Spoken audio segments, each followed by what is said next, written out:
नमस्कार। संसद टीवी की खास पेशकश में आपका स्वागत है। मैं हूं मोहम्मद फातेह टीपू।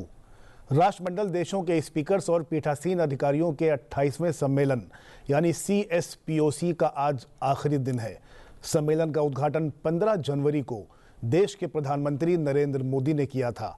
इस दौरान उन्होंने लगभग 1/3 दुनिया के देशों के स्पीकर्स और पीठासीन अधिकारियों को याद दिलाया कि जिस स्थान पर आप सभी बैठे हैं वो भारत के लोकतांत्रिक सफ़र का बहुत ही महत्वपूर्ण स्थान है।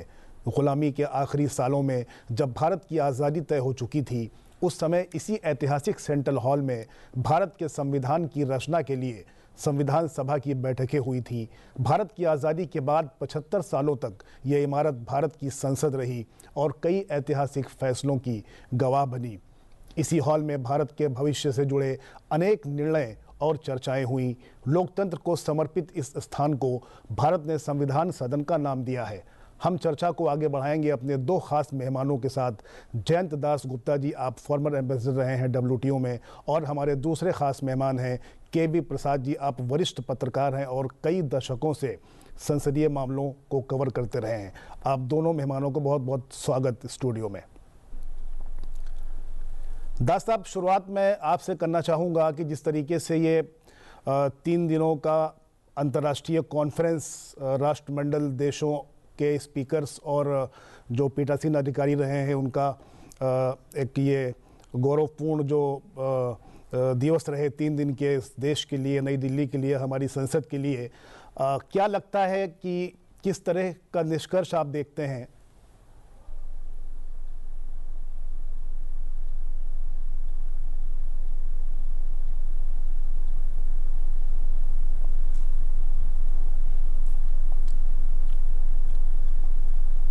आप सर अनम्यूट कर दीजिए सर।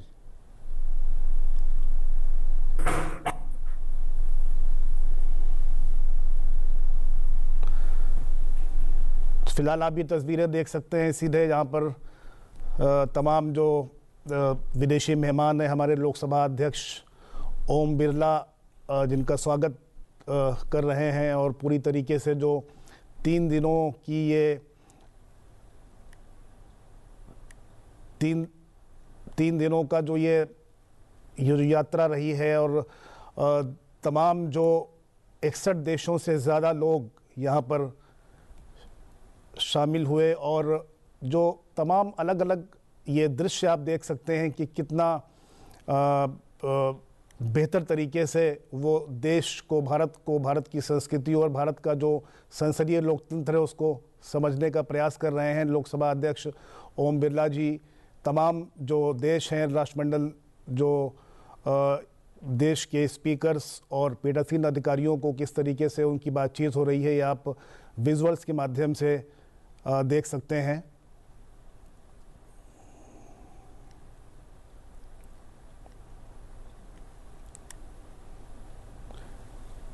जी दास जी, आप मुझे सुन सकते हैं? मेरा नाम दास गुप्ता है।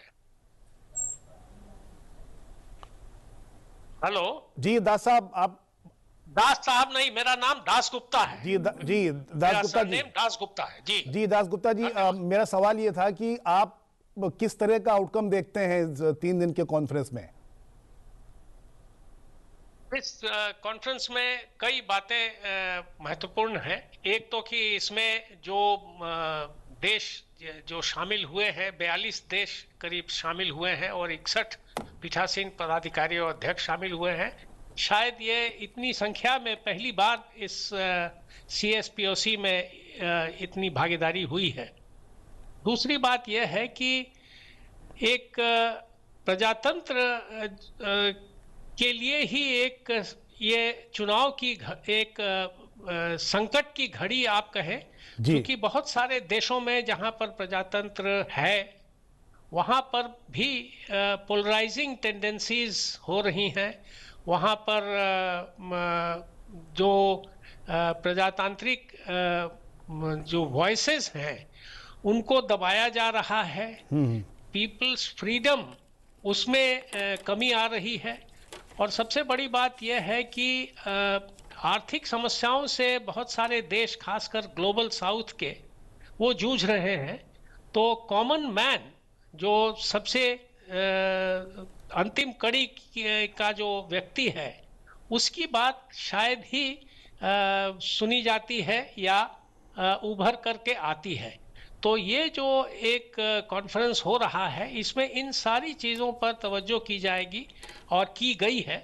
और प्रधानमंत्री जी ने अपने उद्घाटन भाषण में भी कहा कि जो हमारे आम आदमी हैं उन तक किस प्रकार सुविधा पहुंचाई जाए और इसके लिए संसद के अध्यक्ष और पीठासीन अधिकारियों की क्या भूमिका रहेगी, उसमें जो सांसद रहेंगे उनका सोशल मीडिया का क्या प्रभाव उनकी कार्यशैली पर, उनके आउटपुट पर पड़ता है, और सांसद के भी जिससे कि वो पूरा अपना योगदान दे सके और जन भागीदारी को आगे ला सके, उसके लिए उनके स्वास्थ्य, वेलबींग, इन सब चीजों की भी तवज्जो करने की जरूरत है। तो इन सारी बातों पर चर्चा हुई है। जी केवी प्रसाद जी, जिस तरीके से प्रधानमंत्री ने कल अपने भाषण में उन्होंने ये कहा कि पार्लियामेंट को एक लिविंग ब्रीदिंग इंस्टीट्यूशन बताया, तो क्या ये संकेत माना जाए कि आज दुनिया की संसदों को केवल कानून बनाने से आगे जाकर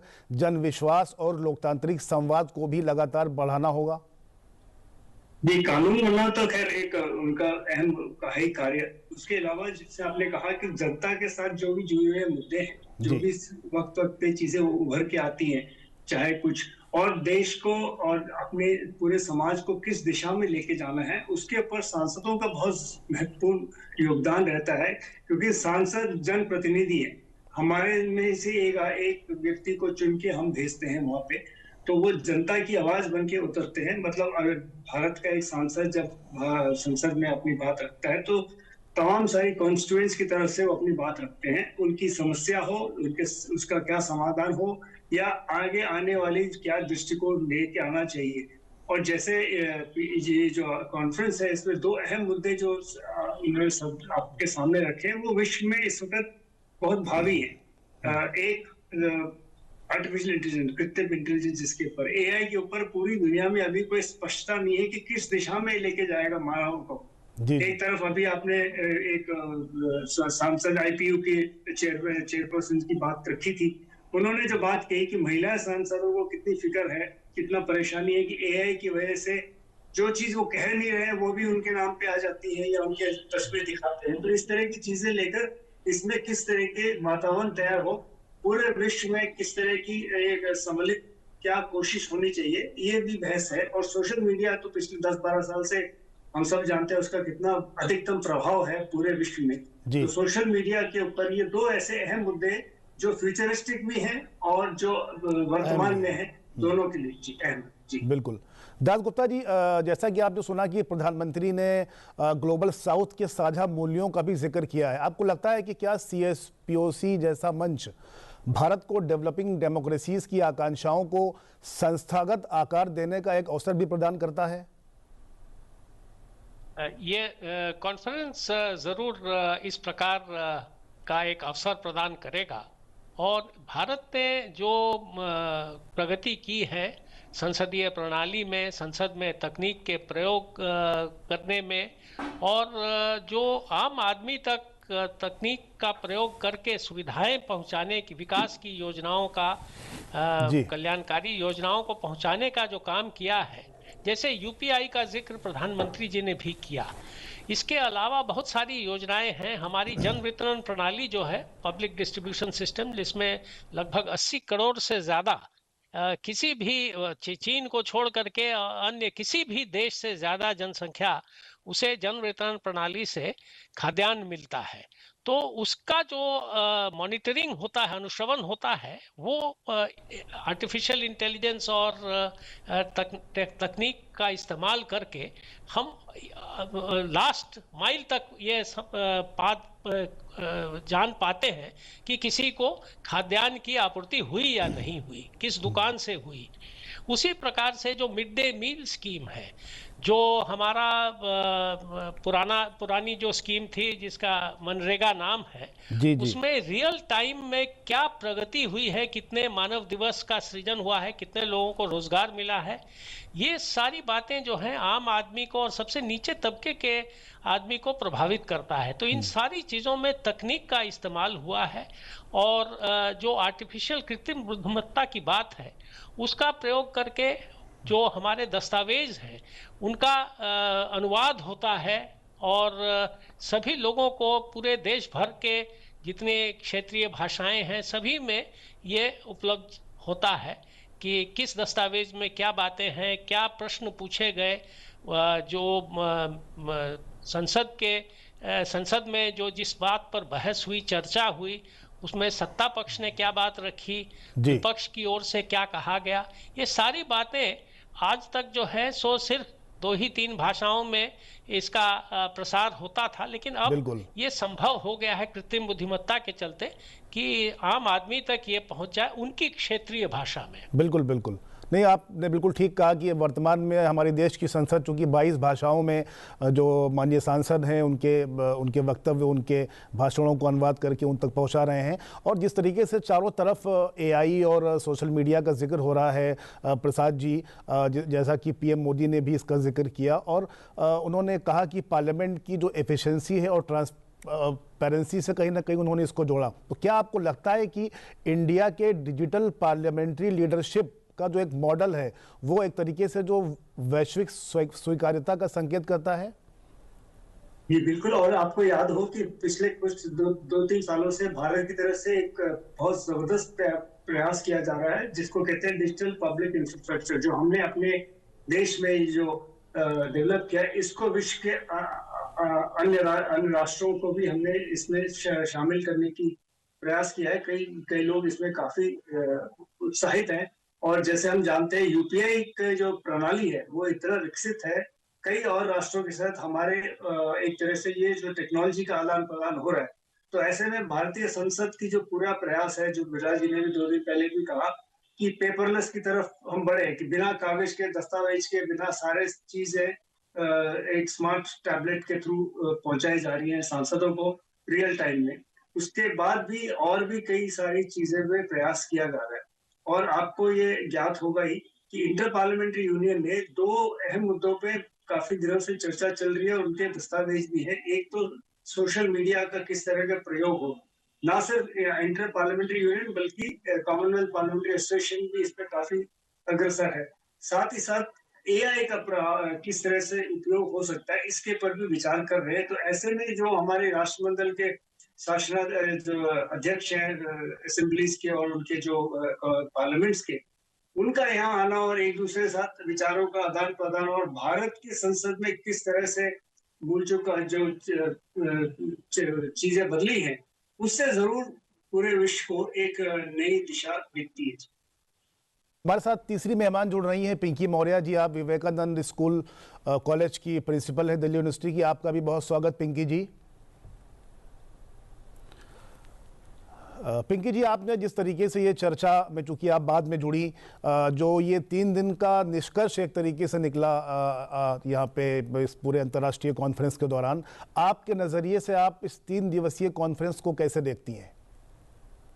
देखिए, मुझे लगता है किसी भी तरीके की इंटरनेशनल कॉन्फ्रेंस जो है वो सभी देशों के लिए बहुत ही यूजफुल होती है जी। एक बड़ा प्लेटफॉर्म मिलता है जहां पर सारे कंट्रीज जो हैं अपने अपने कंट्री स्पेसिफिक इश्यूज को दूसरे कंट्रीज के साथ डिस्कस कर सकते हैं। बहुत सारी चीजें हैं जो हम उनसे सीख सकते हैं, बहुत सारी चीजें हैं जो वो भी हमसे सीख सकते हैं। तो इस तरीके के जो बड़े प्लेटफॉर्म्स हैं जहां पर इतने हाई ऑफिशियल्स, स्पीकर्स जुड़ गए हैं और इतने इंपॉर्टेंट मुद्दों पर बातचीत कर रहे हैं, स्पेशली जब हम देख रहे हैं जब सोशल मीडिया का बहुत ज्यादा चलन है, बहुत इन्फ्लक्स है न्यू टेक्नोलॉजी का, आए दिन बहुत सारी नई चीजें, नए डेवलपमेंट्स हम देखते हैं। आर्टिफिशियल इंटेलिजेंस की बात हो गई थी कई बार, बिल्कुल बहुत जरूरी है कि उसमें एथिक्स आए। तो ये सारी चीजें जो है इन्होंने एक नया डायमेंशन दे दिया है पार्लियामेंट्री सिस्टम को कंप्लीटली, हर जगह, नॉट ओनली इन इंडिया, हर जगह हम देख रहे हैं कि सोशल मीडिया इम्पैक्ट से, टेक्नोलॉजी से बहुत ज्यादा चीजें जो है अब एक नए नजरिए से देखी जा रही हैं और इनको रेगुलेट करना बहुत जरूरी है। इसमें हम लोगों को देखना चाहिए कि सही डायरेक्शन में चीजें कैसे जा रही हैं, बहुत ज्यादा एग्जैगरेशन तो नहीं हो रहा है उनका प्रेजेंटेशन में। तो ये सबको जब हम अपने विचारों को साझा करेंगे दूसरे देशों के साथ, तो इससे बहुत कुछ हमें एक बड़ा लर्निंग एक्सपीरियंस होगा हम सबके लिए। आई थिंक तो ये बहुत ही यूजफुल प्लेटफॉर्म है, बहुत इंपॉर्टेंट टॉपिक्स पे इसमें डिस्कशन हुआ है जी बिल्कुल। और ये कंटिन्यूड रहना चाहिए। इस तरीके के हमने पहले भी मेजबानी की हुई है भारत में और हमें ये कंटिन्यूड रखना चाहिए, सिंस हम इतनी बड़ा लोकतंत्र है ठीक है विश्व में, तो सारे विश्व की निगाहें हमारे ऊपर हैं कि ये इतनी मजबूत जो हमारी डेमोक्रेसी है वो कैसे चल रही है और इसको कैसे मजबूती से बनाए रखना है। इन विचारों के एक्सचेंज के लिए मुझे लगता है ये बहुत ही यूजफुल कॉन्फ्रेंस है। दास गुप्ता जी, जैसा कि हम चौथी बार इसकी मेज़बानी कर रहे हैं, 1971 में इसकी शुरुआत हुई, 86 में, फिर 2010 में, उसके बाद 2026 में, 16 साल बाद हमें इसकी मेज़बानी का मौका मिला। निश्चित तौर पे जैसा कि हम विश्व गुरु रहे, हमारा पुराना विश्व का लोकतंत्र रहा, बड़ा लोकतंत्र रहा भारत, हम दुनिया के देशों को संदेश देते हैं और वहाँ की जो पार्लियामेंट्री प्रैक्टिसेस हैं वो हमारी चीज़ों को अडॉप्ट भी करती हैं। आपको लगता है कि क्या जो लगभग पूरी दुनिया के 1/3 जो देश दुनिया के यहाँ पर इकट्ठा हुए हैं वो भी मतलब वो तो हमसे सीख रहे हैं, क्या हम भी उनकी कुछ पार्लियामेंट्री जो नवीन प्रैक्टिसेस हैं उनको अडॉप्ट कर सकते हैं? ये बात अवश्य है कि हर कोई जो आता है इस प्रकार के सेमिनार में अपने देश के की अच्छी बातों को सामने रखता है या रखती हैं और उससे और लोग जो हैं वो जो जहां सीखने वाली चीज़ है उसको वो स्वीकार करते हैं। तो हमें भी ऐसी बात नहीं है कि हमारी प्रजातंत्र एक आइडियल प्रजातंत्र है, हमारे में भी त्रुटियां हैं और इसको स्वीकार करना जरूरी है, तभी हम आगे बढ़ पाएंगे, हम इसमें और प्रगति कर पाएंगे, विकास कर पाएंगे, उन्नति कर पाएंगे।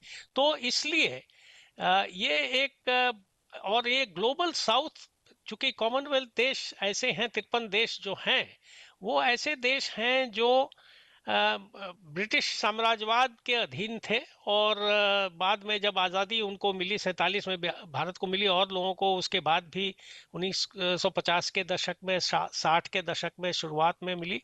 तो ये सारे देश जो हैं एक तो साम्राज्यवाद के तले दबे हुए थे, दूसरी बात है इनमें आर्थिक जो शोषण हुआ इनका, उसके चलते इनकी हालत आज़ादी के बाद अच्छी नहीं रही। तो इन सब से उभर करके अगर ये प्रजातांत्रिक व्यवस्था को बरकरार रखे हुए हैं और उसको आगे बढ़ा रहे हैं तो ये अपने आप में एक बहुत बड़ी चीज है। बिल्कुल, इसमें एक स्कोप हरदम रहता है कि इसको कैसे इम्प्रूव किया जाए। बिल्कुल, बिल्कुल। और आजकल चूंकि विज्ञान में, तकनीक में इतनी प्रगति हो रही है, 2 साल पहले जो बातें थी आज नहीं होती हैं। ये आपने थोड़ी देर पहले जिक्र किया कि 22 भाषाओं में अनुवाद प्राप्त होता है, उपलब्ध होता है लोगों को। तो ये हम 10 साल पहले या 20 साल पहले इसकी बात सोच भी नहीं सकते थे। ये बड़ी चीज है। और जो सरकारी योजनाओं के क्रियान्वयन में जिस प्रकार से तकनीक का उपयोग हो रहा है उससे एक जन भागीदारी बढ़ती है। क्योंकि संसदीय प्रणाली या प्रजातंत्र हर जगह जिन जिन देशों ने यहाँ अपने अध्यक्ष को, पीठासीन पदाधिकारी को भेजा है उनमें सब में है, लेकिन आम आदमी तक, अंतिम पड़ाव तक वो बात पहुंचती है कि नहीं और उनकी आवाज सुनी जाती है कि नहीं, उभर करके सामने आती है कि नहीं और उस पर विचार हो पाता है कि नहीं। ये सारी बातें जो हैं इसमें इस कॉन्फ्रेंस में काफ़ी जोर दिया गया है और इनको जो विषय रखा गया है जिन पर विचारों का आदान प्रदान होगा। जी बिल्कुल। तो ये बातें जो हैं सभी प्रजातंत्रों के लिए ये और सभी देशों के लिए ही ये लागू है, लेकिन प्रजातंत्र में लास्ट वॉइस जो है, जो सबसे दूर खड़ा आदमी बाहर से देख रहा है और कभी कभार ऐसा महसूस करता है कि वो इन सब व्यवस्थाओं से बाहर है, उसे न तो कोई खास सुविधाएं मिलती हैं और न तो उसकी बात जो है सुनी जाती है। तो उसको सशक्त करना और उसे एक भागीदारी का एहसास कराना, वो सेंसिटिविटी हमें डालनी पड़ेगी हर व्यवस्था में, और उसके लिए ये एक प्रयास है। और उसी दिशा में, चूंकि विचारों के आदान प्रदान से हम सभी कुछ सीखेंगे, आगे बढ़ेंगे। बिल्कुल बिल्कुल। केवी प्रसाद जी, जिस तरीके से बहुत अच्छे ढंग से दास गुप्ता जी ने बताया कि जिस तरीके से सेकेंड वर्ल्ड वॉर के बाद में करीब करीब 42 जो देश रहे कॉमनवेल्थ के, वो उनको एक तरीके से पहचान मिली। मेरा सवाल ये है कि सब करीब इन तमाम देशों में महात्मा गांधी के विचारों का भी प्रभाव रहा, चूँकि लंबे समय तक महात्मा गांधी साउथ अफ्रीका में रहे और वहाँ पर जो उनकी जो नीति थी और उनका जो एक तरीके से जो उनके विचार थे, उसका भी असर इन देशों पर देखने को मिलता है। तो आपको लगता है कि जो इतने लंबे समय से हर 2 साल के अंतराल पर ये सम्मेलन होता है अलग अलग देशों में, तो क्या जो नॉन कॉमनवेल्थ कंट्रीज़ की जो जहाँ पर डेमोक्रेटिक सेटअप है, वो भी जो वर्तमान ये जो सम्मेलन हो रहा है, इससे वो प्रेरणा ले सकते हैं? जी, वो तो है। देखिए, यहाँ के जो दस्तावेज है पब्लिक के जो डिस्कोर्स पब्लिक स्फीयर में जब आ जाते हैं, या इसके पर जो वो बाकी सारे संसद हैं वो भी इस पर अध्ययन करते हैं। और जैसे आपने शुरुआत में भी बात कही है, एक इंटर पार्लियामेंट्री यूनियन है, बहुत बड़ा मंच है जिसमें तमाम सारे पार्लियामेंट्स के वहाँ प्रतिनिधि हैं, और आईपीयू में 174 या 175 से आगे शायद मेंबर कंट्रीज हैं। तो उनके बीच उनके प्रतिनिधि, उनके अध्यक्ष यहाँ आए हुए हैं इस सम्मेलन में भाग लेंगे। तो यहाँ की जो बातें हैं वो सिर्फ कॉमनवेल्थ राष्ट्रों के बीच में ही नहीं, राष्ट्रमंडल देशों के अलावा भी ये बाहर प्रसारित होंगी और उस पर अध्ययन होता है। और जैसे कि अक्सर देखा जाता है, इस तरह मल्टीलैटरल कॉन्फ्रेंसेस में जब इस तरह से बात होती है तो बेस्ट प्रैक्टिसेस जब शेयर होती है, वो सिर्फ इसके बीच ही सीमित नहीं रहती, इसका दायरा बढ़ जाता है और बेस्ट प्रैक्टिसेस दुनिया के और जहाँ पे राष्ट्रमंडल देश के नहीं है वो भी उसमें से अपना एक रास्ता तलाशते हैं। बिल्कुल। पिंकी जी, कल प्रधानमंत्री नरेंद्र मोदी के भाषण में एक ख़ास चीज़ ये देखने को मिली, उन्होंने भारत की जो एक लोकतांत्रिक यात्रा रही है, सफ़र जो रहा है, उसको बहुत खूबसूरत अंदाज में उन्होंने रखा। उन्होंने कहा कि डेमोक्रेसी कहीं ना कहीं रूल्स से नहीं बल्कि वैल्यूज़ से आती हैं। तो आज के पोलराइज्ड वर्ल्ड में क्या आप इस संदेश को कितना प्रासंगिक मानती हैं? देखिए, वैल्यूज तो बहुत इंपॉर्टेंट है। वैल्यूज के बिना तो हम आगे बढ़ ही नहीं सकते, ऐसा मेरा मानना है। प्रधानमंत्री मोदी जी ने बिल्कुल ठीक कहा। मैं वही कह रही हूँ कि टेक्नोलॉजी के ज़माने में और एआई के ज़माने में, जहाँ पर बहुत इन्फ्लक्स है, टू मच ऑफ इंफॉर्मेशन, सभी टाइप की इंफॉर्मेशन है, इसमें अगर हम अपने वैल्यू सिस्टम को मेंटेन नहीं करेंगे तो डायरेक्शन कुछ गलत हो सकता है। इसलिए वैल्यूज, जो हमारी संस्कृति हमेशा रही है, सांस्कृतिक धरोहर गई है, जो वैल्यू सिस्टम पे ही बेस्ड है। हम लोग तो हमेशा एक आध्यात्मिक विचारधारा की तरफ ही रहे हैं। भौतिकतावाद को हम लोगों ने बहुत कम अपनाया है अपने इतिहास में। अगर हम देखें तो आध्यात्मिक डेफिनेटली विचारधारा में वैल्यू सिस्टम बहुत स्ट्रांग रहा है, चाहे वो हमारी सामाजिक वैल्यूज हैं, हमारी फैमिली वैल्यूज हैं, ये बहुत स्ट्रांग रही हैं। और यही जब हम अपने पॉलिसी मेकिंग में देखते हैं तो वो वहाँ पे भी रिफ्लेक्ट होती हैं। हमारी फॉरेन पॉलिसी में भी वैल्यू सिस्टम है, हमेशा से चला आ रहा है, और हम मानते हैं, हम हमेशा कभी भी इंडियन फॉरेन पॉलिसी बहुत स्ट्रांग है, अगर बहुत ही स्ट्रांग हो गई है, जहाँ पर हम इस चीज़ में बिलीव करते हैं कि सभी को साथ लेके चलना है। हम कभी पहले किसी कंट्री पे अटैक नहीं करते हैं, शांतिपूर्ण हमारी विचारधारा रही है। तो वैल्यूज जो है वो बहुत इंपॉर्टेंट रोल प्ले करती हैं। वैल्यूज को मेंटेन करते हुए ही हम डेवलपमेंट कर रहे हैं। तो उन्होंने बहुत ही अच्छा संदेश दिया है कि जस्ट हम सिर्फ भौतिकतावाद और उन चीज़ों के पीछे, पावर के पीछे नहीं भाग रहे हैं। हमारा देश ऐसा नहीं है। हमेशा हमने अपने सांस्कृतिक धरोहर की, वैल्यू सिस्टम की बहुत इंपॉर्टेंस रही है और उसको हम अपने पॉलिसी मेकिंग में इम्प्लीमेंट कर रहे हैं। सभी के लिए, आगे हमारी जो जनरेशन है जिसको हम जेन ज़ी बोल रहे हैं, जी बिल्कुल, उनको भी ये बहुत ज़रूरी है फॉलो करना, क्योंकि उनके पास भी अब बहुत टाइप की इंफॉर्मेशन है, नॉलेज है, लेकिन वैल्यूज़ के साथ कैसे आगे बढ़ा जाए, ये इंडियन डेमोक्रेसी का एक बड़ा चैलेंज है, जिसको प्रधानमंत्री मोदी जी के नेतृत्व में आई थिंक हम इसको बहुत अच्छे से बैलेंस कर रहे हैं।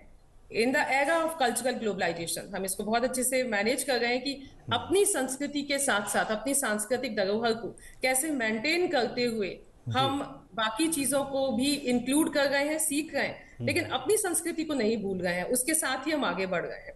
तो ये वैल्यूज को बहुत अच्छी बात है कि हम वैल्यूज को कभी भी अपनी पॉलिसी मेकिंग से नहीं हटा सकते। This is really important. जी दास गुप्ता जी, आमतौर पर देखा जाता है कि एक नेशन बिल्डिंग के लिए या जो डेमोक्रेटिक सेटअप है उसको और बेहतर बनाने के लिए आम जनमानस का जो रिश्ता है लोकतांत्रिक संस्थाओं के साथ, देश के साथ, या जो आपके जो लोग चुन करके देश की सबसे बड़ी पंचायत में आते हैं उनके साथ, तो इस पर चर्चा हुई है कि सिर्फ चुनाव तक रिश्ता आम लोगों के साथ ना रहे, बल्कि चुनाव के बाद भी आम लोगों की भूमिका जो डेमोक्रेसी को और ऊंचा उठाने में हो वो कैसे हो, और जन सामान्य की जो संसदीय प्रैक्टिसेस को लेकर जो आम समझ है वो कैसे विकसित हो। ये एक काफ़ी अहम विषय रहा है इस 3 दिवसीय सम्मेलन के दौरान। तो आप इसको कैसे देखते हैं? में इस संदर्भ में जो संसदीय प्रक्रिया है उसमें कई कदम उठाए हैं, नई दिशा दी है। जैसे सिलेक्ट कमिटी लगभग जो हम लोगों ने भी उसका एब्जॉर्ब किया है, उसको हमने लिया है ब्रिटेन से और यूएस के कॉन्स्टिट्यूशन से, संविधान से। लेकिन हमने जो ऐड किया है उसमें वो स्टैंडिंग कमिटी है संसद में, और स्टैंडिंग कमिटी किसी बात पर विचार विमर्श करती है, और जो भी विधेयक पहले पेश होता है वो पहले स्टैंडिंग कमिटी उस पर छानबीन करती है, और उसमें दोनों पक्षों के बीच में, जो विपक्ष हैं और जो सत्ता पक्ष है, दोनों के बीच में बातचीत होती है कि अगर निर्विवाद रूप से उसमें कुछ संशोधन की आवश्यकता है उसके साथ में वो पेश किया जाए और उस पर आम सहमति बने, तो इसकी कोशिश होती है। लेकिन बहुत महत्वपूर्ण बात यह है कि स्टैंडिंग कमेटी के समक्ष एनजीओज को, जिसमें कि आम जनता की बात रखी जा सके और उनकी आवाज़ वहाँ तक पहुँच सके, इसकी कोशिश रहती है। तो एनजीओज के अलावा एक्सपर्ट ग्रुप्स और जो इंटरेस्ट ग्रुप्स हैं सभी को बुलाया जा सकता है, और वो अपनी याचिका डालते हैं इन कमिटीज़ के सामने, और उनको जो विषय उठाते हैं उसके आधार पर उन्हें भी मौका दिया जाता है। तो ये जो है एक संबंध बनाए रखने के लिए बात सही है कि पहले इतनी यातायात व्यवस्था अच्छी नहीं थी, इतने कम्युनिकेशन की व्यवस्थाएं अच्छी नहीं थी, तो कंस्टिट्यूएंट्स के साथ जिन्होंने किसी जनप्रतिनिधि को अपने निर्वाचन क्षेत्र से चुन करके भेजा है उसके साथ संबंध बनाए रखने में दिक्कतें होती थी जी। अगर 50 के दशक में सोचें तो सांसद जाते थे, इतने बड़े क्षेत्र के वो निर्वाचित सदस्य होते थे, तो वहाँ पे एक बार में मान लिया 3-4 दिन भी अगर वो बिताते थे अपने क्षेत्र में, तो लोगों से मिलना, कुछ लोगों से ही मिलना संभव हो पाता था। आज की दुनिया में वो बात नहीं है। अब तो आप देखेंगे कि जब जनसभा होती है वहाँ स्क्रीन वगैरह लगा दिए जाते हैं जिससे कि लोग देख सके और उसकी रिकॉर्डिंग हो सके और बाद में भी उसका प्रसार हो सके, जो देखने के लिए दिलचस्पी रखते हैं उन तक बात पहुंच सके। इसी प्रकार से जो आम आदमी है उसकी बात सुनी जाए या वहां तक पहुंच जाए जनप्रतिनिधि तक, इसके लिए भी अब जो व्यवस्था है उसमें भी बहुत परिवर्तन हुआ है, बहुत सुधार हुआ है। तो ये सतत प्रयास रहेगा कि संसद में जो भी चर्चा हो वो एक ग्राउंड लेवल रियलिटीज के बेसिस पर हो, और वहाँ जो समस्याएं आम आदमी झेल रहा है, जिनसे जूझ रहा है और उसके क्या समाधान हो सकते हैं, इन सब चीज़ों पर कॉन्क्रीट ढंग से बातचीत हो। तो ये तभी संभव हो पाएगा जब जन भागीदारी होगी और जब आम आदमी ये महसूस करेगा कि हाँ, हमें ये एक फोरम है, मंच है, जहाँ हमें राहत मिल सकती है, हमारी समस्याओं का समाधान हो सकता है, उस पर विचार विमर्श हो सकता है। तो इसलिए ये बहुत ज़रूरी है कि जैसे जैसे हम प्रगति करते हैं, आगे बढ़ते हैं, हमारी जो आम आदमी तक, लास्ट माइल तक हम पहुंचाएं ये संवाद कि आपकी बात भी सुनी जाएगी और सुननी ही पड़ेगी और आप हमारे लिए महत्वपूर्ण हैं। दास गुप्ता जी, एक सवाल है, बहुत बेहतर ढंग से आपने समझाया कि इस पे जिस तरीके से जो बेस्ट प्रैक्टिसेस रही हों या आम जनमानस को देश की लोकतांत्रिक व्यवस्था या ढांचे से जोड़ने की बात हो, तो पीछे कई सारे मिसाल उदाहरण मौजूद हैं। मैं चर्चा करना चाहूँगा, जैसे स्वच्छता, हम स्वच्छ भारत मिशन की हम बात करें, देश के प्रधानमंत्री जब नरेंद्र मोदी ने अपने हाथ में कमान ली और लाल किले की प्राचीर से उन्होंने स्वच्छता की बात की और उसके बाद में उन्होंने बतौर प्रधानमंत्री झाड़ू थाम करके स्वच्छता का पैगाम दिया, तो आप देखिए कि 10 करोड़ से ज़्यादा शौचालय बन गए। तो कहीं ना कहीं उन्होंने उनमें करंट पैदा किया। तो ये तो रही एक तरीके से योजना की बात, साफ सफाई की बात। आप जानते हैं कि साफ सफाई आधा ईमान भी कहा जाता है एक तरीके से। मेरा सवाल ये है कि अगर हम संसदीय प्रक्रियाओं की बात करें तो इसमें हम आम जनमानस को किस तरीके से जोड़ सकते हैं, क्या इस पर सर कहना है आपका? देखिए, इसकी शुरुआत जो है हमारे विद्यालयों से करनी पड़ेगी। वहाँ पे बताना पड़ेगा कि इसका क्या महत्व है। प्रजातांत्रिक व्यवस्था में जनप्रतिनिधियों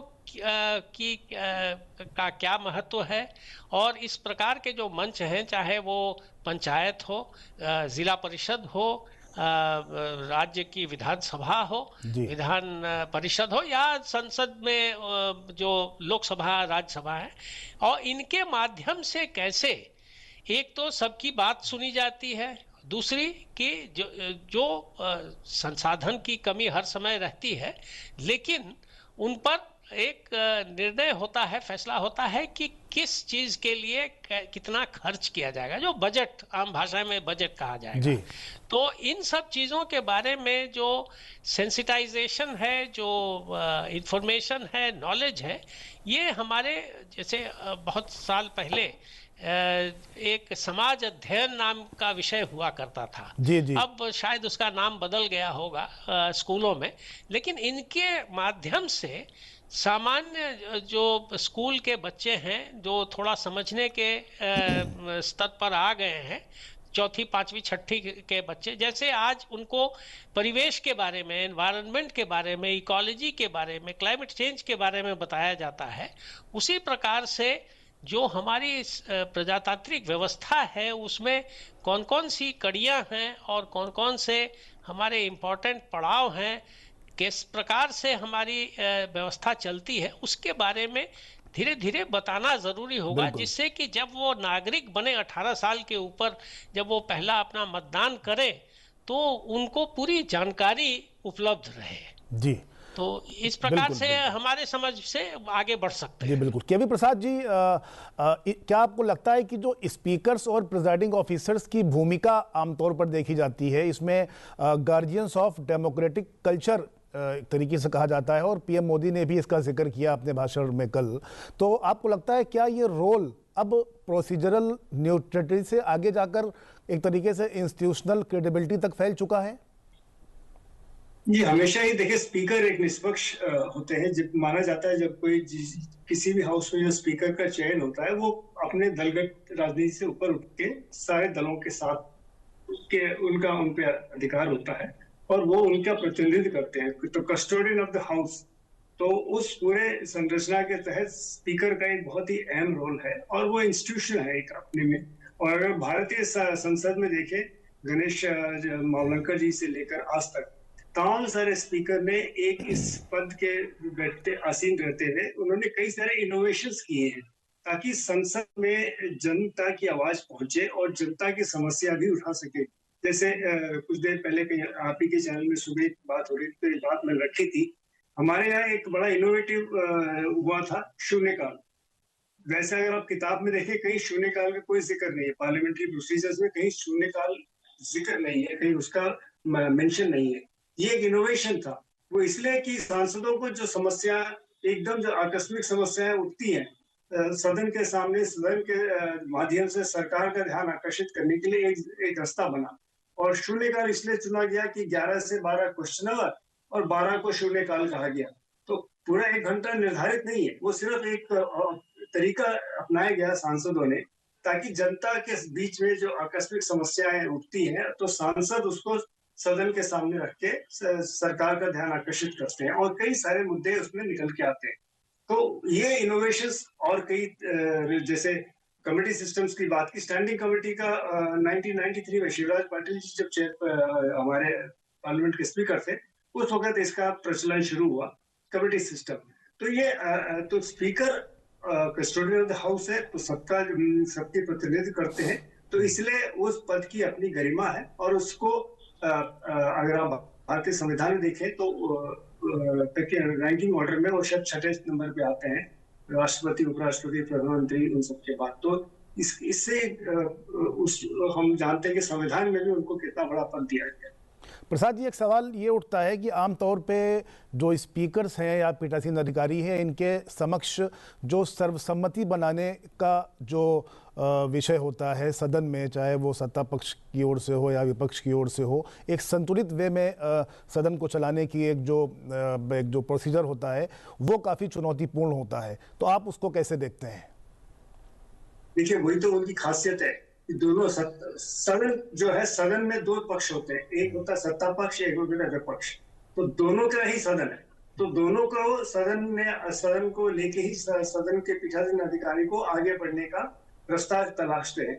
हमने कई साल, पिछले 3 दशकों में देखा है कि अक्सर कई बार होता है सदन में स्थगित हो जाता है, ठहराव की स्थिति पैदा होती है, सत्ता पक्ष और विपक्ष के बीच में ठन जाती है।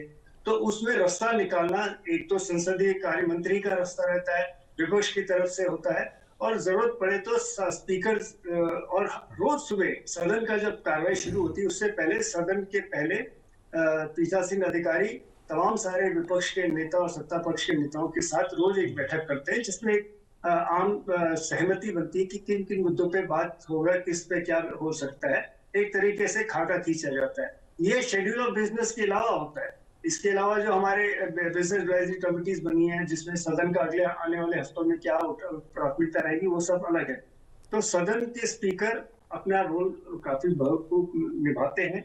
और आपको याद हो, एक 96 का एक दौरा हुआ था जब सांगमा साहब स्पीकर थे, सत्ता पक्ष और विपक्ष के बीच में इतनी ठन गई थी कि बात आगे बढ़ी नहीं थी। यूनाइटेड फ्रंट की सरकार थी और मेरे ख्याल से कांग्रेस जो बाहर से समर्थन कर रही थी उसके और उनकी काफी कुछ चल रहा था। तो उन्होंने हाउस एडजर्न कर दिया कि भाई आप दोनों आपस में इसको सुलझा के आइए, सदन में चलाऊंगा। तो बात हो गई। फिर 1-2 दिन बाद दोनों ने बैठ के अपनी मिल बात की, रास्ता निकाला और सदन चलता रहा।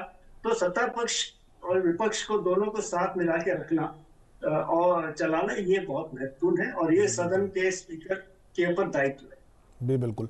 पिंकी जी, जिस तरीके से आप जानती हैं कि महिलाओं की भूमिका के बिना देश के विकास की कल्पना नहीं की जा सकती और जिस तरीके से देश 2047 तक विकसित राष्ट्र बनने की दिशा में लगातार आगे बढ़ रहा है और प्रधानमंत्री नरेंद्र मोदी हर मंच से लगभग ये जो मूल मंत्र है इसको वो कहते हैं। कल भी उन्होंने अपने भाषण में इसका जिक्र किया और तस्वीरें गवाह है कि उन्होंने जब बताया कि किस तरीके से महिला राष्ट्रपति हैं हमारे देश में और राजधानी का भी जिक्र किया कि महिला मुख्यमंत्री हैं देश की जो राजधानी है और जो स्थानीय निकाय हों, MLAs हों, MPs हों और तमाम जो राज्यसभा का जो पैनल है उसमें भी महिलाएं रहीं, तो उसका जब जिक्र किया और किस तरीके से हमारे यहाँ जो विविधता में एकता है उसका जब जिक्र किया तो तस्वीरें उसकी गवाह हैं। तो 61 जो करीब देश रहे उनके जो यहाँ पर डेलीगेट्स थे वो करीब 30 सेकंड तक वो थोड़ा हैरानी से एक दूसरे को देखते रहे और वो मुस्कुराते रहे। तो ये हमारे लिए निश्चित तौर पर एक गर्व का पल था। तो आप प्रधानमंत्री के इस स्टेटमेंट को बतौर महिला कैसे देखती हैं? देखिए, इसमें तो कोई डाउट ही नहीं है कि प्रधानमंत्री मोदी जी के नेतृत्व में बहुत सारे परिवर्तन हुए हैं और महिलाओं की भागीदारी डेफिनेटली बढ़ी है बहुत सारे क्षेत्रों में। हम देखते हैं कि पहले जैसे कि महिला सरपंच बन के आती थी तो काफी क्वेश्चंस थे, लगता था कि कहा जाता था कि वो लोग खुद इतना एक्टिव नहीं है एंड उनके पीछे उनके हस्बैंड्स हैं, उनके रिलेटिव्स हैं जो उनको चला रहे हैं और खुद वो इतनी एम्पावर्ड नहीं है। बट आई थिंक अब बहुत सारा सिनेरियो काफी चेंज हो चुका है। हम देखते हैं कि विमेन लीडरशिप जो है बहुत अच्छे से परफॉर्म कर गई है एक्टिवली विभिन्न क्षेत्रों में। तो ये ऐसा तो पॉसिबल हो ही नहीं सकता कि हमारा समाज और सिर्फ इसमें सिर्फ अगर हम देखें कि सिर्फ अगर पुरुषों की ही भागीदारी रहेगी तो definitely complete development, holistic development जिसकी हम बात करते हैं और हम चाहते हैं कि एक विकसित भारत हो, तो उसकी कल्पना नहीं कर सकते। उसके लिए जरूरी है कि महिलाओं की इक्वल भागीदारी हो, पार्टिसिपेशन हो, और जो वर्तमान सरकार है वो बिल्कुल सुनिश्चित कर गई है कि हर क्षेत्र में, लीडरशिप में, पॉलिटिकल सिस्टम में महिलाओं की भागीदारी को बढ़ाया जा सके, और इसके लिए निरंतर प्रयास चली गए हैं। काफी विमेन एम्पावरमेंट में देख रही हूँ हो चुका है, महिलाएं काफी शिक्षित हो चुकी हैं, अपने अधिकारों के लिए वो अवेयर भी हैं। एंड जब भारत इतने बड़े लोकतंत्र के रूप में इसको इम्प्लीमेंट कर रहा है तो डेफिनेटली बाकी के देशों के लिए ये भी एक लर्निंग थिंग है, एक्सपीरियंस है कि वो भी सीख रहे हैं कि जिस तरीके से भारत में चीजें की जा रही हैं, इम्प्लीमेंट की जा रही हैं विमेन के लिए, ऐसे उनके देशों में भी किया जाए। तो भारत एक बहुत अच्छा एग्जाम्पल इसमें सेट कर रहा है। बहुत प्रयास जारी हैं और बहुत अच्छे डायरेक्शन में मुझे लग रहा है हम लोग बढ़ गए हैं। चैलेंजेस होंगे, इसमें चैलेंजेस होते ही हैं। शुरुआत में जब हम कोई भी चीज शुरुआत करते हैं तो उसमें चैलेंजेस होते हैं। ग्रेजुअली हम उनको ओवरकम करते हैं और ग्रेजुअली हम देखते हैं कि वो चीजें धीरे धीरे सक्सेसफुल होती हैं। तो एज अ वुमन मैं खुद देखती हूँ बहुत सारे सामाजिक परिवर्तन मुझे नजर आते हैं। हमारा महिलाओं का ही कॉलेज है और मैं यहाँ पे हम लोग जो भी प्रोग्राम्स करवाते हैं काफी विमेन सेंट्रिक होते हैं। बहुत सारी गवर्नमेंट पॉलिसीज पे डिस्कशन होता है प्लेटफॉर्म्स पे, तो निश्चय ही बहुत अच्छे डायरेक्शन में मुझे लगता है बात आगे जा रही है और इसी को हमें कंटिन्यू रखना चाहिए। जी, जिस तरीके से पिंकी जी ने बताया विस्तार से महिलाओं की भूमिका के बारे में, इनकी सहभागिता के बारे में, आपका क्या ख्याल है इस पर? देखिए, भारत में एक और बात हुई है। एक तो 73वां और 74वां जो संविधान संशोधन अधिनियम पारित हुआ जी, और उसके बाद जो तीसरे चरण, तीसरी कड़ी की जो संस्थाएं हैं, चाहे वो शहरी निकाय हो या ग्रामीण क्षेत्र में पंचायत समिति और जिला परिषद हो, सबको अधिकार प्रदान किया गया है। तो एक बहुत बड़ी चीज हुई है कि कई राज्यों में जो पंचायतों में, ग्रामीण क्षेत्रों में और शहरी निकाय दोनों जगह 50% आरक्षण किया गया है महिलाओं के लिए, कि कम से कम इतनी महिलाएं तो जरूर रहेंगी। तो जैसा हमारी पिंकी जी ने कहा, ये बात तो अब सर्वमान्य है कि महिलाओं की भागीदारी अगर नहीं रहेगी तो समाज आगे बढ़ नहीं पाएगा जिस गति से बढ़ना चाहिए और जिस प्रकार से सुनियोजित ढंग से बढ़ना चाहेगा वो नहीं हो सकेगा। तो जैसे मिसाल के तौर पर मैं कहूँ कि महिलाओं के सशक्तिकरण के साथ पोषण का संबंध है, बच्चों के पोषण का। उसके साथ में बहुत सारे हेल्थ से संबंधित जो हमारे इंडेक्स हैं, जैसे इन्फेंट मोर्टालिटी, चाइल्ड मोर्टालिटी, और एक और बड़ी समस्या अभी भी हमारे देश में है वो स्टंटिंग ऑफ चिल्ड्रन की है। जो कुपोषण से ग्रसित होते हैं बच्चे, उनका विकास नहीं हो पाता है शारीरिक रूप से, मानसिक रूप से। तो इन सब चीजों में खासकर, ऐसी बात नहीं है कि पुरुष इसमें कोई जिम्मेदार नहीं है, लेकिन महिलाओं का अगर इस पर नजर पड़ेगा और उनकी बात अगर सुनी जाएगी, उनसे अगर राय ली जाएगी, तो इन सब चीजों में बहुत जल्दी प्रगति हो सकती है।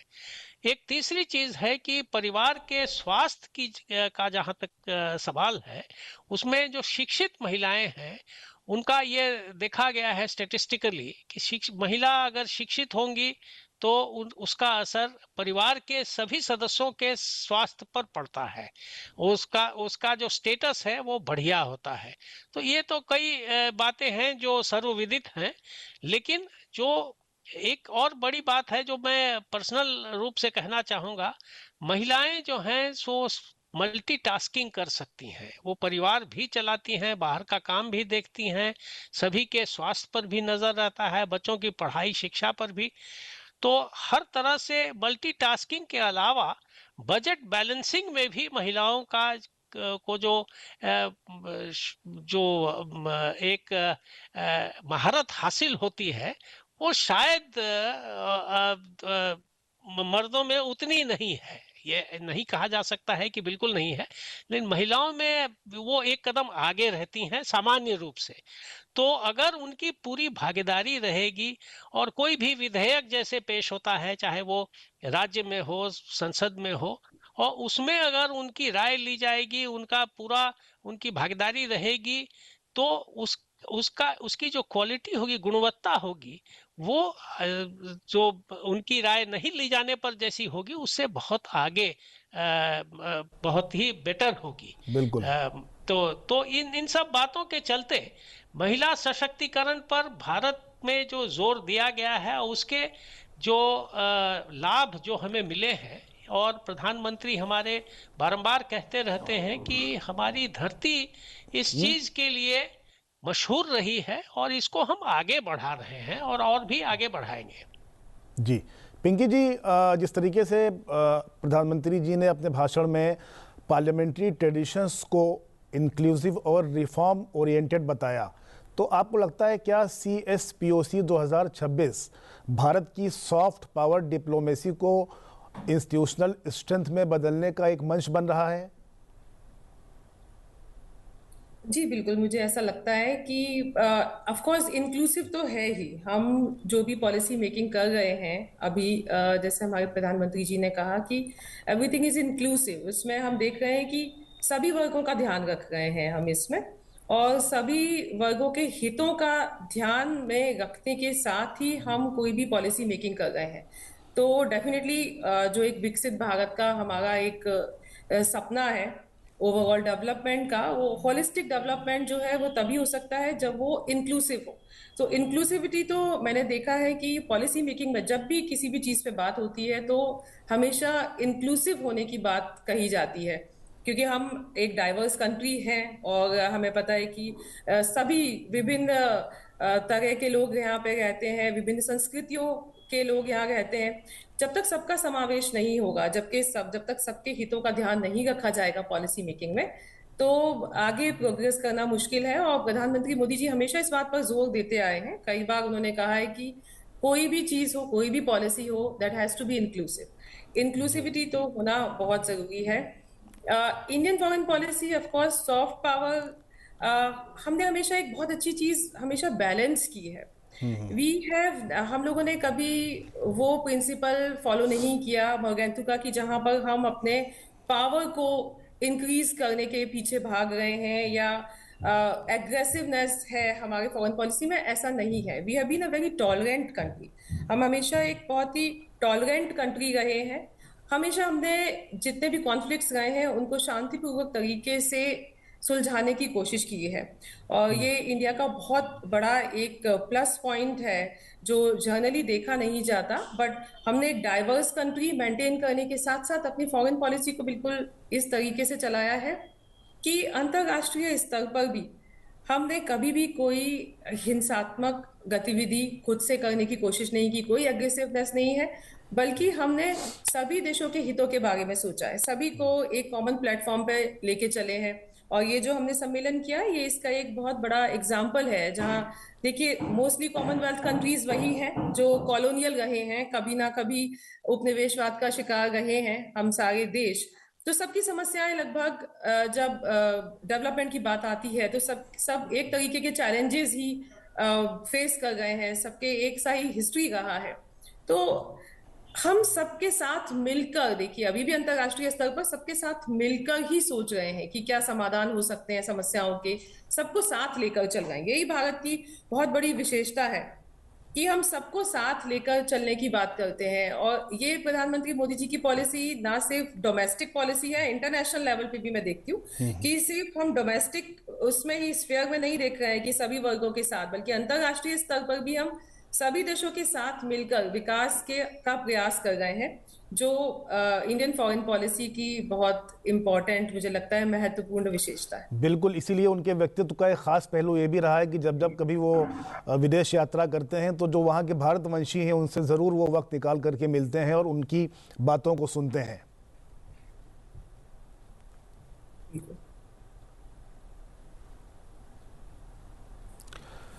दास गुप्ता जी, एक और अहम विषय पर चर्चा की गई है कि जो संसद सदस्य हैं या जो संसद एक तरीके से कर्मी, उनके स्वास्थ्य और कल्याण और सेफ्टी की भी इन 3 दिवसीय जो सम्मेलन रहा है उस पर चर्चा की गई है।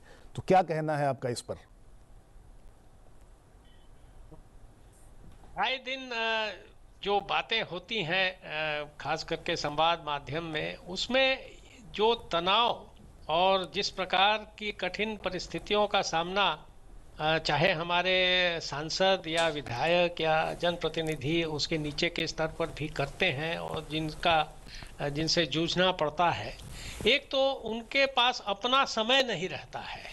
कोई समय उन्हें अपना कहने के लिए, अपने परिवार के साथ बिताने के लिए शायद ही मिलता है।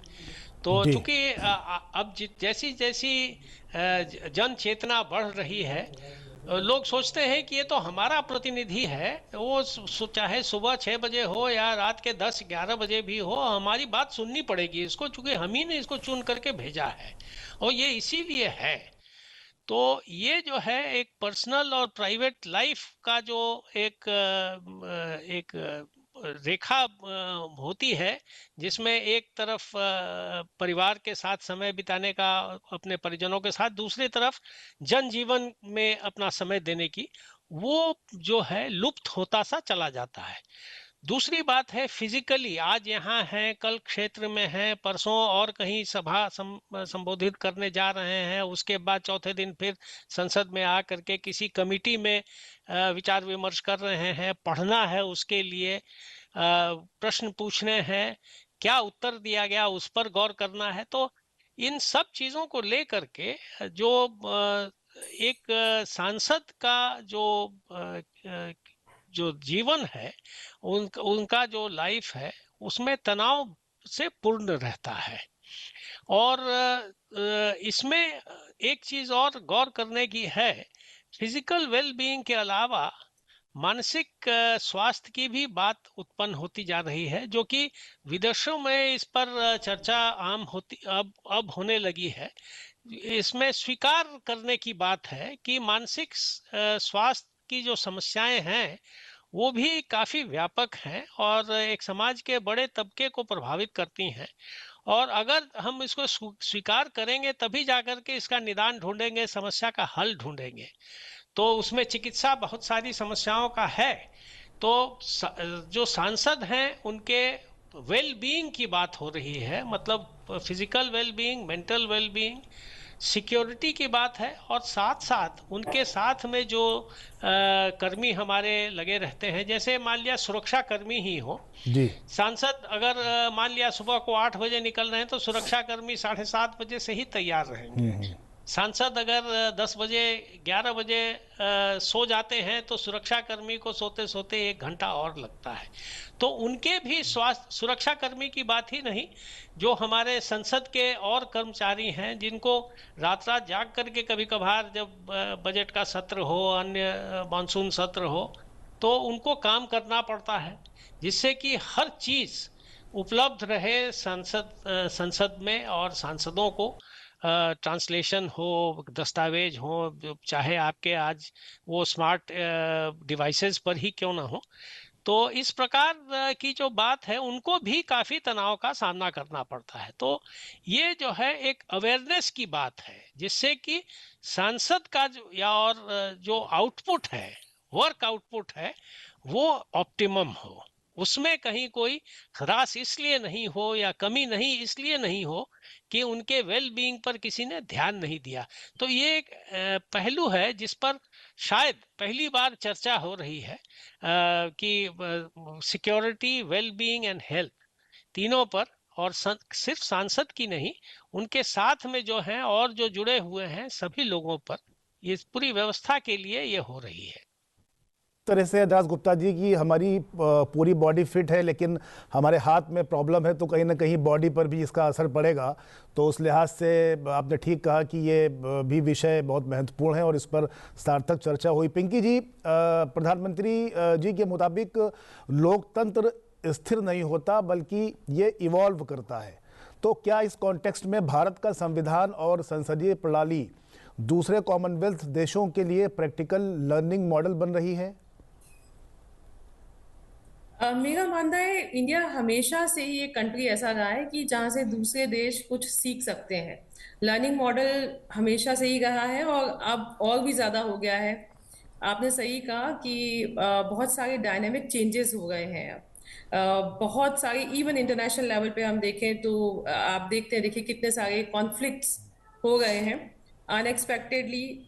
इतना हम लोगों ने जैसे सोचा था कि अब न्यूक्लियर पावर हो गए हैं कंट्रीज, तो शायद ये भी एक थ्योरी है न्यूक्लियर डेटरेंस की कि जो कॉन्फ्लिक्ट होगा वो कम होगा, लेकिन डिस्पाइट ऑफ दैट हम देख रहे हैं कि काफी कॉन्फ्लिक्ट्स चल रहे हैं।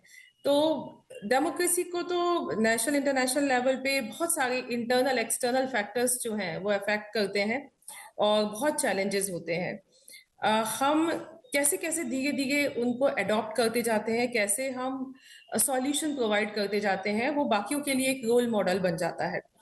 इंडिया हमेशा मुझे लगता है एक प्रॉब्लम सॉल्वर कंट्री रहा है हमेशा से। कभी भी ऐसा नहीं रहा है कि हमने प्रॉब्लम्स क्रिएट की हो, रादर हमने हमेशा सॉल्व करने की कोशिश ही की है। और इन दैट सेंस मुझे लगता है कि हम लोग एक सच में एक रोल मॉडल हैं और वर्तमान स्थिति में तो बिल्कुल एक रोल मॉडल है, जहां पर हाँ ये स्कोप है कि हम भी बहुत कुछ सीख रहे हैं, लेकिन बहुत सारी अच्छी चीजें हैं हमारे पास, हमारी हिस्ट्री में, हमारी संस्कृति में, जिसके माध्यम से और भी लोगों के लिए हम एक रोल मॉडल साबित हो सकते हैं। बहुत सारी चीजें सीखी जा सकती हैं। तो मुझे लगता है ये डेमोक्रेसी के जो चैलेंजेस हैं वो एवर इवॉल्विंग है और वो हमेशा ही रहेंगे। Every day in routine life आप देखते हैं कुछ नए डेवलपमेंट्स हो गए हैं, कुछ नए चैलेंजेस हो गए हैं, और उनके साथ साथ हम ये सोचते हैं कि इसको कैसे रिजॉल्व किया जाए, कैसे सुलझाया जाए। तो इंडिया बदलती हुई सिचुएशन के साथ अपने इंटरनेशनल डायनेमिक्स को भी हमने बहुत चेंज किया है, बहुत नीतियों में परिवर्तन किया है। बाकी देशों के साथ हमारे कैसे संबंध हो, किन कंट्रीज पे हमें फोकस करना है, भारतीय विदेश नीति ने उसमें बहुत सारे परिवर्तन किए हैं। और जैसे जैसे इंटरनेशनल लेवल पे चैलेंजेस आते जा रहे हैं, चेंजेस आते जा रहे हैं, हम भी अकॉर्डिंगली मोल्ड होते जा रहे हैं। हम भी उसका एक कोप अप मैकेनिज्म हमारे पास है, हमारे पास भी सॉल्यूशंस हैं। So I feel yes definitely we are becoming, we were always because of our history एक हमेशा एक अच्छा रोल मॉडल रहे हैं, और अब चेंजिंग डायनेमिक्स के साथ definitely we are a quite strong country, और जहां पर दूसरे देशों को भी सीखने की जरूरत है हमसे। हम एक रोल मॉडल के रूप में डेफिनेटली आगे आ गए। पीढ़ी को लोकतंत्र से जोड़ने की आवश्यकता पर भी काफ़ी जोर दिया प्रधानमंत्री नरेंद्र मोदी ने। क्या पार्लियामेंट्री रिफॉर्म्स अब यूथ एक्सपेक्टेशंस और डिजिटल हैबिट्स को ध्यान में रखकर डिजाइन किए जा रहे हैं? ये सब जैसा कि मैं बोल ही रही हूँ कि बहुत सारे टेक्नोलॉजी में बदलाव आ गए हैं। सोशल मीडिया के बहुत सारे, सर ने जैसे अभी जस्ट कहा कि किस तरीके से पार्लियामेंट्रियंस को भी ये अब चैलेंजेस फेस करने पड़ गए हैं कि सोशल मीडिया में किस तरीके से उन्हें पोर्ट्रे किया जा रहा है, उनकी एक एक्टिविटी को भी किस तरीके से रिफ्लेक्ट किया जा रहा है, क्या उनका प्रेजेंटेशन बन रहा है, क्या उनकी सोशल इमेज बन रही है। इन चीजों पे अब बहुत ज्यादा फोकस हो गया है। वही है कि हम चाहें या ना चाहें, हम इस प्रोसेस का एक पार्ट बन चुके हैं, टेक्नोलॉजिकल एडवांसमेंट का हम एक पार्ट बन चुके हैं। उसके एडवांटेजेस भी हैं, डिसएडवांटेजेस भी हैं, और वो सब हम चैलेंजेस फेस करते चले आ रहे हैं। तो यस ऑफ कोर्स पॉलिटिकल इन चीजों से रिलेटेड रिफॉर्म्स हो गए हैं, पार्लियामेंट्री रिफॉर्म्स हो गए हैं बहुत सारे की। सर ने बोला अभी कि किस तरीके से ये नए इश्यूज, नए कंसर्न्स आ रहे हैं कि आपके हेल्थ इश्यूज को कैसे देखा जाए, वो कैसे हेल्थ से, सिक्योरिटी से रिलेटेड, पर्सनल लाइफ से रिलेटेड क्या क्या चैलेंजेस फेस कर रहे हैं पार्लियामेंटेरियंस। तो उसके लिए बहुत जरूरी है कि नई चीजों को इंक्लूड किया जाए। पॉलिसी मैकेनिज्म में हमें नए फैक्टर्स को इंक्लूड करना चाहिए और उसके बेसिस पे पॉलिसी मेकिंग होना चाहिए।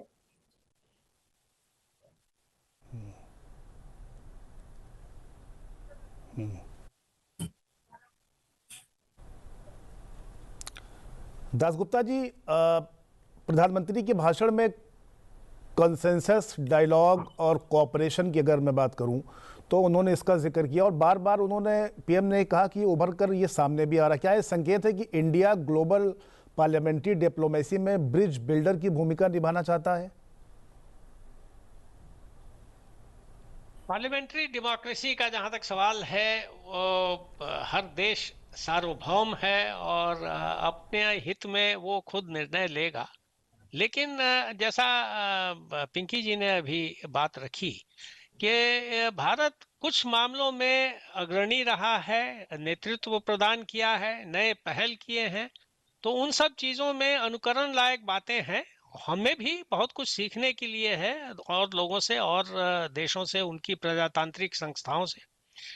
तो इसमें एक चीज़ है कि हमारे देश में भी प्रजातंत्र तभी सफल हो सकता है और वो नई ऊंचाइयां छू सकता है जब जन भागीदारी हो। और जन भागीदारी के लिए देखिए, एक पक्ष और एक विपक्ष हरदम रहेगा।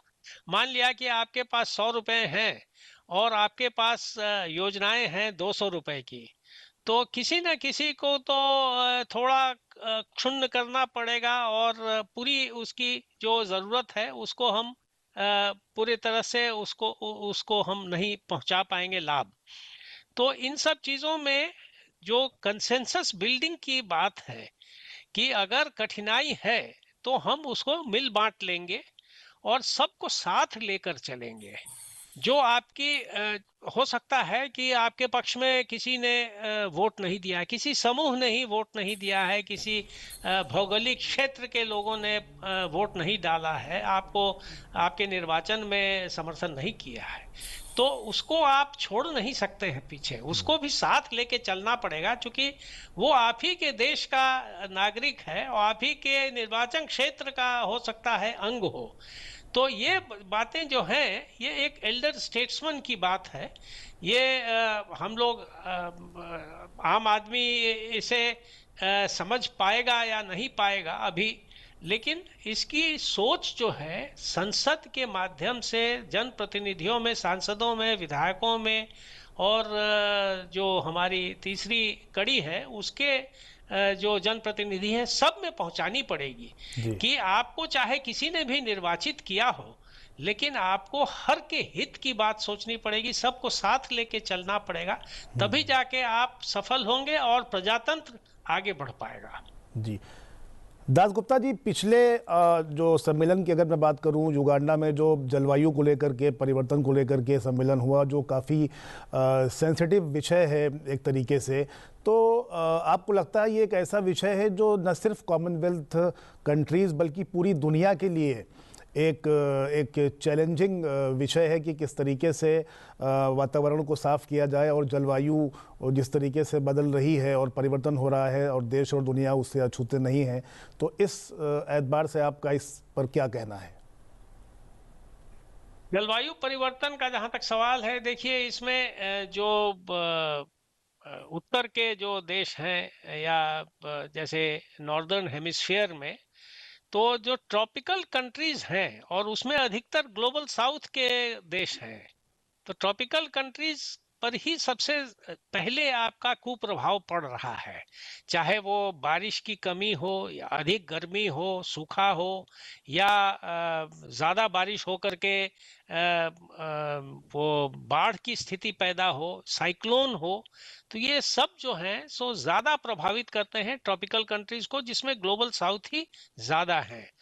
तो ये एक चीज़ है जिस पर पूरे विश्व को इकट्ठे होकर और सहभागिता करनी पड़ेगी, इकट्ठे समवेत रूप से एक फैसला करना पड़ेगा। तो पेरिस अग्रीमेंट जो हुआ था उसमें पहले तो अमेरिका उसने दस्तखत नहीं किए, उसके बाद अब शायद प्रेसिडेंट ट्रंप साहब उसी से बाहर जा रहे हैं।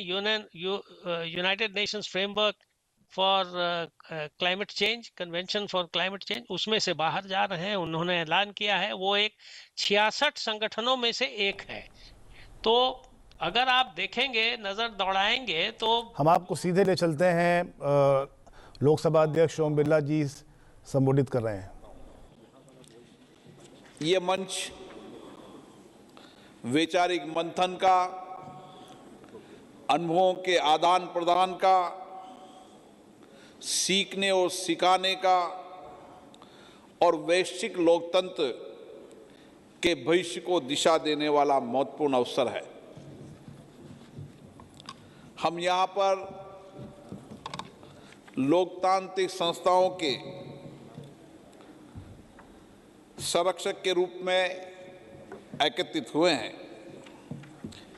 CSPOC के इस विशेष सत्र का उद्देश्य लोकतांत्रिक संस्थाओं के सशक्तिकरण, उनकी विश्वसनीयता, प्रभावशालीता को बढ़ाने में पीठासीन अधिकारी की भूमिका।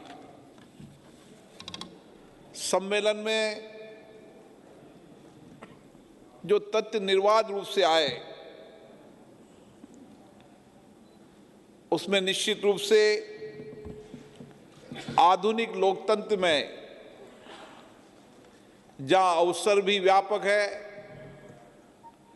लेकिन उतनी चुनौतियां भी जटिल है, और पीठासीन अधिकारी के रूप में हमारा दायित्व होता है कि हम लोकतांत्रिक संस्थाओं को जन केंद्रित, जनता की भावनाओं के अनुरूप वर्तमान परिप्रेक्ष्य के अंदर उसकी उपयोगिता, उसकी प्रामाणिकता, उसकी जवाबदेही को बनाएं। और इसीलिए तकनीकी के इस युग के अंदर जहां संसदों की जनता के प्रति नजदीकियां बढ़ी है, संचार के अलग अलग साधनों के कारण जनता अपने जनप्रतिनिधियों की भूमिका और दायित्व को संसद में देखती है, उस समय संसदों की प्रभावशालीता अधिक होना भी आवश्यक है। हमारी संसदें जन आकांक्षाओं, अपेक्षाओं को पूरा करने के लिए काम करे, जनता के अंतिम छोर पर बैठा एक व्यक्ति भी जिसकी एक मतदाता के रूप में विशेष भूमिका होती है, उस अंतिम व्यक्ति की आवाज भी जनप्रतिनिधि संसद के अंदर उसकी आवाज को बने, उसकी समस्या, उसकी कठिनाइयां, उसकी चुनौतियां, देश और वैश्विक मुद्दे, उन सब पर चर्चा भी हो और चर्चा से उसका परिणाम भी निकले। और इसीलिए हम संसदों को जितनी जन आकांक्षाओं के अनुरूप बनाएंगे, जितनी संसदों को जवाबदेही और पारदर्शिता के रूप में संचालित करेंगे, उतना ही लोगों का विश्वास, भरोसा संसदों के प्रति बढ़ेगा। और इसीलिए हम सबका यह प्रयास होना चाहिए कि लोकतंत्र में संसदें एक आम व्यक्ति की आवाज, आकांक्षाओं की संस्था है, और इसीलिए संसद में जो मुद्दे उठे, चर्चा हो, जनहित में सकारात्मक चर्चा हो, कठिनाई उठे, उसका परिणाम भी निकले, एक व्यक्ति की समस्या भी का समाधान हो, सामुदायिक समस्या का भी समाधान हो, उठाई गई आवाज से नीतियां बने, पॉलिसी बने, कानून बने, यह हमारी प्रयास होना चाहिए। और इसीलिए हमारी कोशिश भी होना चाहिए कि संसद के अंदर सभी दलों के सभी मान्य सदस्यों के विचार आए, दृष्टिकोण आए, मत आए, उनकी क्षेत्र की आकांक्षा है। क्योंकि लोकतंत्र के अंदर संसदों में बहुदलीय व्यवस्था रहती है, मल्टी पार्टी सिस्टम रहता है, और इसीलिए हम सबकी बात रखने का पर्याप्त समय, पर्याप्त अवसर संसद में दें। और संसद में भी इतना विश्वास भरोसा होना चाहिए, जिस तरीके से एक आम आदमी न्यायपालिका के अंदर न्याय मांगने जाता है और उसका विश्वास भरोसा होता है, मेरी सरकार ने, प्रशासन ने मेरी बात को नहीं सुनी, उसी तरीके से संसद के अंदर भी अगर न्याय संगत बात है, समाज के अंतिम व्यक्ति की बात है, तो उस अंतिम व्यक्ति को भी पता होना चाहिए, अगर न्यायपूर्ण और सकारात्मक बात संसद में अगर उठी है तो निश्चित रूप से उसके सकारात्मक परिणाम आएंगे। ये विश्वास, भरोसा हमें दिलाने का प्रयास करना चाहिए। क्योंकि डिजिटल प्रौद्योगिकी युग में, सूचना क्रांति के युग में बहुत परिवर्तन हुआ है। हमने 2 दिन तक इस पर बहुत चर्चा की है, सकारात्मक भी है, नकारात्मक भी है, लेकिन संसदें सकारात्मक दिशा की ओर काम करे, प्रौद्योगिक एआई टेक्नोलॉजी के अंदर उस टेक्नोलॉजी का उपयोग संसद में जनता की भागीदार बढ़ाने के लिए, संसद की कार्रवाई आज के समय टीवी के अंदर, अलग अलग संसदों के अंदर अलग अलग टूल्स के माध्यम से सीधी कार्रवाई जनता देखती है। और इसलिए टेक्नोलॉजी का उपयोग जहां पर संसदें जनता के नजदीक भी पहुंच रही है, वहां संसद के अंदर जनप्रतिनिधि की चर्चा, संवाद, उसका सार्थक सकारात्मक दिशा, उसकी उठाई गई आवाज देश देख रहा है। और इसीलिए हमने सूचना की क्रांति के इस युग में सकारात्मक और विशेषणता एआई का उपयोग करने की चर्चा की है। सोशल मीडिया भी विशेषणता का हो, ये बात सही मेरे माननीय सही सदस्यों ने कहा कि टेक्नोलॉजी, एआई और कई टूल्स का उपयोग गलत दिशा की ओर भी हो रहा है। मानव की जो सोचने की, समझने की, सीखने की जो शक्ति, सामर्थ्य है, वह भी एआई टेक्नोलॉजी की वजह से कम हो रही है। लेकिन उसका दूसरा सकारात्मक पक्ष भी है। जितनी ज्ञान का अनुभव और दुनिया को समझने का अनुभव एक प्लेटफॉर्म पर है तो टेक्नोलॉजी के कारण ही है। और मुझे खुशी है कि हम इसका सकारात्मक उपयोग करने के लिए ये संसदें ही है जो जनता को जागरूक कर सकती है, सही दिशा दे सकती है। माननीय प्रतिनिधिगण, संसदें कानून बनाने का काम भी करती है और हर सरकार का प्रयास रहता है कि कानून जन कल्याण के लिए हो। कानून बनाते समय उसको जो अधिकार मिले वो व्यापक अधिकार मिले। भारत की सरकार ने और संसद ने भी ऐसे कानून जो आज के समय में प्रासंगिक नहीं थे, उन कानूनों को हमने विलोपित करने का काम किया है।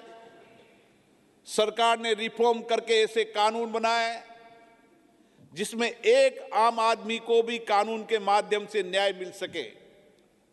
लेकिन कानून बनाते समय हमारी बहुत बड़ी नैतिक जिम्मेदारी होती है कि हम कानून जो सरकार लाए उस पे सदन पर व्यापक चर्चा कराएं, जिसपे सबके मत दृष्टिकोण आए। और इसके लिए आज की आवश्यकता है कि कानून बनाते समय लेजिस्लेटिव ड्राफ्टिंग यह भी एक महत्वपूर्ण है, और भारत की संसद ने लेजिस्लेटिव ड्राफ्टिंग के लिए प्रशिक्षण शुरू किया है ताकि जो कानून का मसौदा है वो कानून का मसौदा ठीक आए।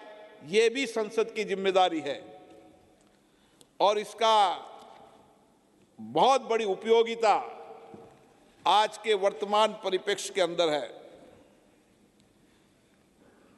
एक बहुत बड़ी जिम्मेदारी हमारी है कि हमारी भूमि पक्का पर अलग अलग देश के अंदर अलग अलग व्यवस्थाएं हैं, लेकिन कई राजनीतिक दल का व्यक्ति जिसका बहुमत होता है उस राजनीतिक दल का व्यक्ति चुनाव के द्वारा स्पीकर बनता है। कई अलग दल का व्यक्ति भी स्पीकर बनते हैं, लेकिन हमारी भूमिका तटस्थ हो, न्यायपूर्ण हो, निष्पक्ष हो, यह बहुत बड़ी जिम्मेदारी है।